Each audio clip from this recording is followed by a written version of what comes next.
So this is a list from IGN, remix from a previous list that was made of the 500 best video games of all time. What's unique about this list, and the link to this will be in our show notes if you want to follow along, is that, everybody's done best lists based on, like, Metacritic score or, whatever set of criteria you want. But generally, it's going to be based off of some kind of hard data and maybe one or two data points, right? But this, it's the big chungus of lists because they use individual rankings that are scored based on a curve with bonus points for things like higher tiers, appearance frequency, list eligibility, minimum data thresholds. Basically, this is a scientifically, algorithmically created list of the best games.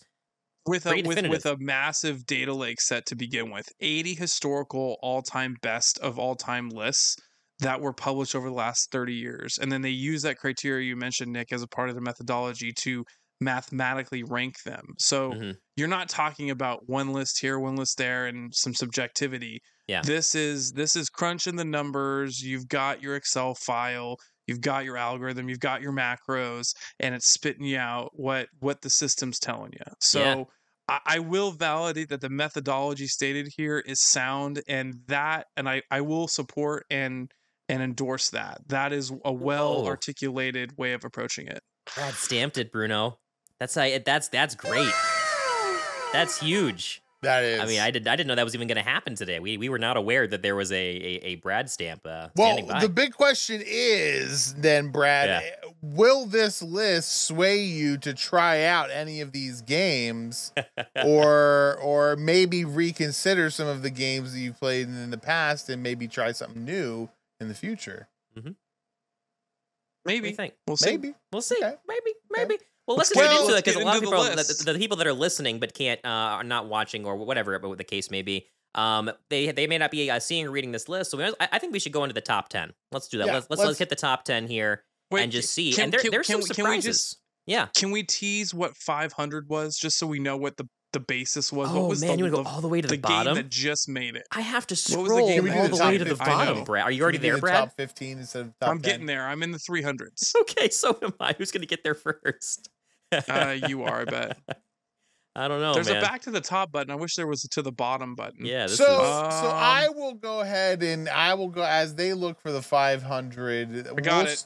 Yeah. Go ahead. The World Ends With You by Jupiter. Never played it. Ring a bell? No. Okay. I know of it. I never played it. Or never heard of it. $4.99 is Super Puzzle Fighter 2 Turbo by Capcom. I mean, if it's got turbo in the name, it's got to be better than the original. So here's one we know.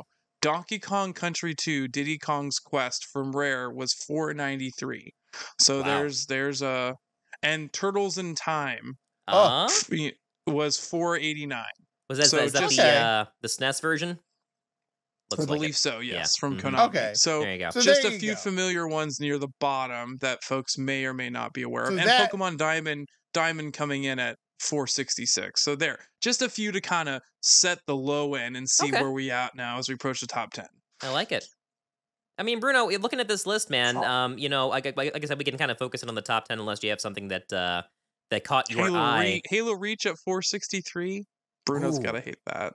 Oh, no, I think, I think when you look at some of these games, in terms of, and I've said this before about Halo Reach, I loved Halo Reach's campaign. I thought it was one of the best campaigns Halo's really done. I didn't really like the multiplayer, and I think people who are saying that Reach's multiplayer is good are lying to themselves. So that's just my opinion. But looking at this top 15 list, it's kicking it off with 15, Portal 2. I could not agree more in terms of an amazing game that deserves to be this high on the ranking. Mainly because if you've never played Portal before, this just completely amped it up. It was better in every way. It was the perfect sequel. And this really, I think Portal is one of those games that just really opened the doors to what is possible within gaming and how to think differently, and we're seeing that with things like Tears of the Kingdom now. And, other games where what was that first person shooter game where you could leap forward in time? That Time Stalker? No. it was the new Deathloop? free to play one. Anyway, Okay. the new free to play one that came out that was pretty decent. I mean, you know, Brad, have you ever played Portal? You ever played Portal 2? This is a perfect game for you and your wife to pick up. This is a perfect co-op game because you need each other to complete these puzzles, and the puzzles require you to think three-dimensionally, you know. You have to think in a different way, and I think it's it's just so satisfying when you complete the puzzle and then you're like, okay, on to the next room. What's the next puzzle gonna be? And like it's super light and funny. Like it's just a great atmosphere. Nick, you've played it, right? Oh yeah. Someone I was dating at the time, we played through the co-op together, and what I love about it is it's very smart. And it's completely separate from the main campaign. It's a whole different set of puzzles. But what's great is that the game's antagonist that's kind of narrating the game, GLaDOS, will like do things and say things to like favor one or like make one person feel like they're less appreciated. You know what I mean? Like they'll kind of like pit you. She'll pit you against each other in like fun, like passive aggressive ways. It's a lot of fun. But I mean, Portal 2 in general, not even just the co-op. I mean, the Portal series, and you look at the fact that Valve has 2 entries on the top 15 list, despite having not produced a game in so long with their transition to just focusing on the Steam platform. With the other title being Half-Life 2 coming in at number 5. Mm-hmm. Number 5. Now, Nick, I've never played all the way through Half-Life 2. Yeah. Have you played through this? I know Brad hasn't. Yeah, so I've played through all of the Half-Life games, which is not really much to say. Like, that meant something like 10 years ago. But, you know, I played the original Half-Life way after it came out. Still a groundbreaking game to this day. And so we have so many first-person shooter tropes, you know, that have become staples. We have Half-Life to thank for a lot of those, just level design and creating atmospheric storytelling where you don't rely on anything other than just what you're experiencing in the moment to craft the story. There's just so much that it was never done before, and I always recommend a playthrough of that to anybody. But the sequel, Half-Life 2, I mean, at the time, the engine was groundbreaking. I remember I had this janky little college laptop that could run the game at like the lowest specs, and the concept of the gravity gun, which would let you pick up items and then use them as projectiles. No other game was doing something like that with the physics. So it was revolutionary to be able to pick up a soda can that you do very early in the game and just like toss it in the trash can and watch it, you know, kind of plink into place the way that the physics would dictate that it should. You know, it's a super important part of gaming history. And that's and Half-Life, well, the Orange Box series contains Half-Life 2, Portal, and Team Fortress 2, right? A very base game version of TF2, yeah. Mm-hmm. Which I mean, those are some of the best games in their respective genres, and have really spawned, you know, tons of copycats that we're still playing to this day. So, you know, the games that are on this list truly are groundbreaking. Number 14, Mass Effect 2. I've never played Mass Effect 2, but I know that people really love it for its storytelling and for the, you know, experience that it has. But number 13, Super Mario World. We've all played that. We've all got that one on there. Top 15, number 13, Super Mario World. Nothing like booting that up and going... I think it really transcended the Mario brand at the time, because the OG Mario was fun, but it's so classic with that 8-bit, very, you know, classic playthrough, but this just elevated it. It gets me excited for Super Mario Wonder, because I feel like what Super Mario World did here is what Wonder's going to do for us again. Wow. And that's maybe putting some lofty expectations on Wonder, but I look at that trailer and I go, man, it's like finding that balance of modernizing something that is still so classic, but yet you still feel like you have that classic play style and touch. Yeah. And so for me, Super Mario World was that trend setting thing. It took it to the next level, and it's still such a fun playthrough. Love it. Man, 3 of the games in the top 15 have the word super in it. That's right. That's With a lot of number with number 12 being Super Metroid. I mean, Yeah. obviously another groundbreaking game. But I want to get to number 11, which Yeah. is number 15 and number 11. I really wanted to talk about BioShock. BioShock is another one of those first person shooters like Half-Life 2 where there are a lot of concepts introduced and an amazing story and well-built world. It is from 2K Games, and I still think it's one of the strongest entries in their catalog. And I think if you haven't played that game, man, you are really missing out. You really are. It's just it's so much fun. It really is. And there's a legacy collection now where you can get the HD remastered version of BioShock 1, 2, and BioShock Infinite, which, although it was not as beloved as the first two, still wasn't a terrible game. Yeah. But I remember diving into BioShock and just being amazed and a little scared. With the things that were going on in that game. It's a little frightening. But again, it's just one of those, it's the first time that I've ever experienced a game that had a like consequences, right? Like there was a what do they call it now? What's it called? Just like dialogue, or not even dialogue choices. Well, branching endings. Yeah, branching, like in Red Dead Redemption, a morality. Oh, right. That's the morality in the game. It changes the outcome of the story. Yeah, and I think that's one of those things that it just really stuck with me. Definitely recommend that. Is there anything on here that really calls to you, Brad? Obviously, you said 2 games. What was the other game? And I already know the answer to it. Well, 3 technically, if you count the top 15. Or no, 3. Super Mario 64 at number 6. And Tetris at number 2.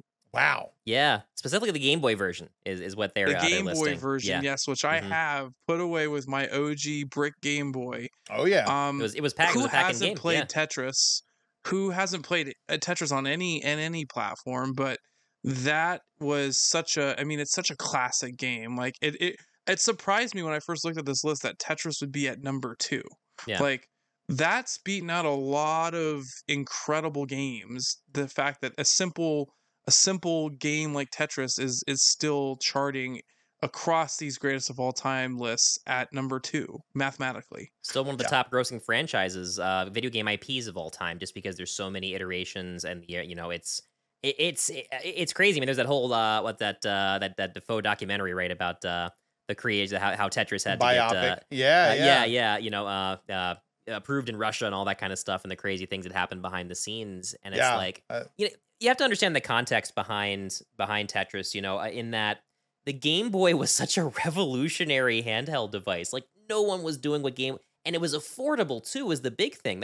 Everybody had a Game Boy because it was a realistic electronic to get. Do you want to get another $10 Tiger handheld electronic that's you're gonna be throwing out the window in a week, or is gonna break, or spend what you would pay on 7 or 8 of these things and just get an actual unit of a console that stood the test of time. And like I had mentioned before, Brad, with Tetris being a pack-in game for the original Game Boy, everybody had it, and now what was already a mega sensation in the arcades and the NES version, now you've got, and it's a really solid version. Like the Game Boy version of it, it holds up really well. It does the dot matrix style display of the Game Boy Justice. It's for me, seeing that in the number 2 spot is what really gives this list merit, because there's not going to be a lot of lists, no matter how you try and run the numbers, that's going to put a game like that in the number 2 slot. I 100% think it deserves it.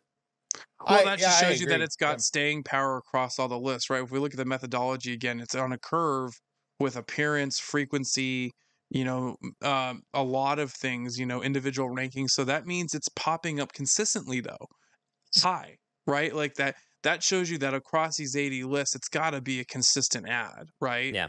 So Mhm. I agree with you, but can we address the elephant in the room here? What's that? 3 of the top 10 Yeah. are what? And we went back a couple weeks ago when I had said that when we had this whole conversation about our top best games of all time. And you're right, Brad. It's Legend of Zelda. Number 1, Legend of Zelda, Breath of the Wild. Number 4, Legend of Zelda, Ocarina of Time. And number 7, The Legend of Zelda, A Link to the Past. And each one built off of the previous one in that list. And I gotta say, and people were curious. The original Legend of Zelda is at 69. Right, it's the next one down. Yeah, and then I believe you've got Majora's Mask at 100. So I mean, the series is performing extremely well across the board. And the only reason Tears of the Kingdom isn't on this is because there haven't been as many lists, regarding this. Factoid here, I'm like the ESPN guy of QTB. There is another series on here that has 5 of their games in the top 100. Can you guess what it is? Super Mario. It's gotta be Mario, right? It's gotta be Mario. No, I guess there's it's more than that. Yeah, it's 9 for Mario. If you're including all of the Mario titles, yes, but I'm saying a franchise has a consistent title. You tell us. Grand Theft Auto. Yep. Grand Theft Auto actually came in at Grand Theft Auto 5, came in at number 10. Did. On the list. And I gotta say, GTA Online is still surprising me to this day. There hasn't been a game that has supported an online thing as well as GTA. There just hasn't been one. You can say Fortnite is on the way to doing that, but Fortnite wasn't around in 2012. Yeah. So if you look at the list, when GTA 5 came out, Grand Theft Auto 3 comes at 50. Then you got Grand Theft Auto 4 at 72, and then rounding out the top 100, you've got San Andreas at 96 and Vice City at 99. So, you've got quite the list of Grand Theft Autos also in the top 100. Which, when you look across different series, definitely my favorite franchise aside from it's interesting to see how many of these trend. Like, there's certain series where one game is up high, franchises, and others are not. These are 2, Grand Theft Auto and Zelda, that many of them are in the top 100 here, according to this mathematically derived list. Yeah, and we've talked about how important the next iteration of Grand Theft Auto is, right? And we talked about how amazing Tears of the Kingdom did. And there's certain games, like we mentioned, that just can't fail. They can't. There's no room for failure. And Mario's one of them as well. Even the stinkers, right, that aren't that great are still amazing games. They're just compared to so many other titles that it's hard to objectively say. It's like the the MCU fallacy, right? They all get rated so high, but not all of them can be 10s, right? Like you have to objectively look at it.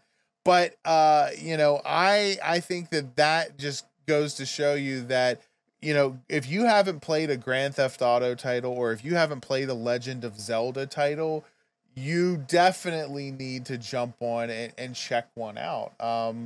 There are so many. Sorry, Wind Waker's at 64. I forgot to acknowledge that one. So, which I always consider Wind Waker such an outlier in the Legend of Zelda series, because it was this like Toon Link's in there. So but yeah, and the GameCube already wasn't a very successful, a console. So when that game came along, that plus the different art style. made a lot of people said, you know what, I'm going to pass on that, but it ended up being, it got an HD remake. It very much is a great title, and in a lot of ways, the open sea exploration aspect of it paved the way for what we have today with the Breath of the Wild games, because it's was a different concept. And that's really what I'm seeing from this list, right? I'm seeing these games have really inspired a whole slew of other games. If you haven't checked it out, be sure to do so. It's a list from IGN, and I just, like you said, the addition of something like Tetris is incredible. Even The Last of Us, which, it comes in at number 3. Still an amazing game. One of the best story-told games I've ever experienced. I mean, if you don't, that doesn't tug at your heartstrings, then you're not human. I'd say that The Last of Us is as close to an interactive movie that you'll ever get. Yeah. At least right now. And seeing that in the top 3, I'm not too much of a hater to mention that. I did play it, and it was very good. So, this is an amazing list. It's good to see all these games up there. Yeah, I've got a couple more nuggets here just to kind of round out some ones that I think are familiar to a large audience. You got Minecraft at 19. You've got Halo Combat Evolved at 32. GoldenEye at 34. Pokemon Red at 42. And, kind of looking a little bit further down the list in top 100, Counter-Strike at 63. And a quick shout out to a really well-performing original and sequel, Red Dead Redemption and Red Dead Redemption 2 coming in at 21 and 29 respectively.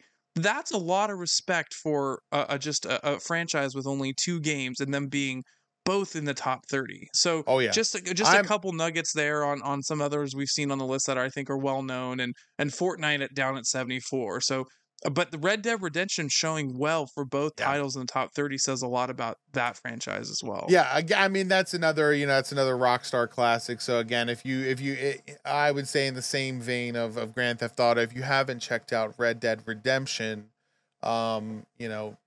just an amazing game. Yeah. You're not gonna go wrong with any of these games. I feel like any of the games on it, at least the top 100 list, everyone should kind of check one out at least one time. At least to boot it up and see what it's about, right? If you see it if you see it for $7, it's definitely worth the $7. Balan Wonderworld is not on this list, nor should it be. I'm not going to bat that much. Hey Nick, I've got a question for you. Okay. Are you surprised that a Final Fantasy game didn't make it into the top 10? I'm gonna say no. I'm not surprised, because RPGs have always been niche. JRPGs even more so. I mean, in the heyday, that's kind of what you had. There was only JRPGs. It took the Western developers a long time, and even then, like, they usually don't end up being that good. Hate to say it. No, I'm not surprised at all. I'm especially not surprised that the top ranking Final Fantasy is Final Fantasy VII. It was a revolutionary game, and without its success, I don't think the Final Fantasy series would have even made a long-term jump into the 3D space. So no, that's exactly where it belongs. That came in at 20, right? It came in at 20. I think that's a solid spot for it. Yeah, it's not a perfect game. I think it hasn't aged all that well. And the remake is kind of going in its own direction. So. No, I think that's perfect. I think what you do have rather is games like The Witcher Wild Hunt, which came in at number 8. That deserves the top kind of RPG style action adventure kind of thing, where it's kind of a logical conclusion to reach from the jumps that the Final Fantasy, because the Final Fantasy series was trying to make that move from turn-based to kind of not to now it's more action oriented, and almost none of it is turn-based, right? Whereas The Witcher 3 is a critically acclaimed series. I fault myself. I've not played it yet. I've heard so many things about it. I have too. It's on my list. It really is, because especially people have said, if you like Red Dead Redemption, if you like, RPGs. Obama endorsed it. And there you go. If Obama endorses it, I mean, what are you going to do? Not play it? So here's the question for the future, gents. Thinking of this list that can be organic and grow as time goes on, what are some recent games that you feel like over time will rise up this list due to them consistently showing up in future greatest of all time lists? Are there Tears of the any Kingdom. recent Yeah, that's an easy one. I'd say is definitely going to be up there. You know, I don't know if it will reach the ranks of Breath of the Wild, you know, in terms of where that's at. And I would also venture to say the next Grand Theft Auto. The next Grand Theft Auto will probably be highly revered.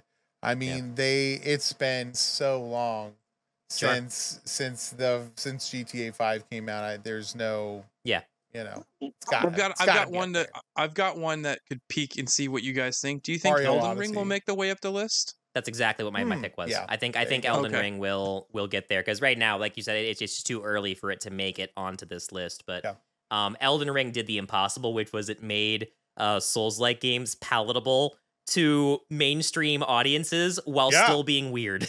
and inaccessibly difficult. Totally. Oh yeah.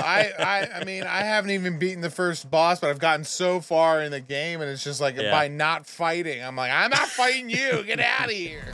Quit the build.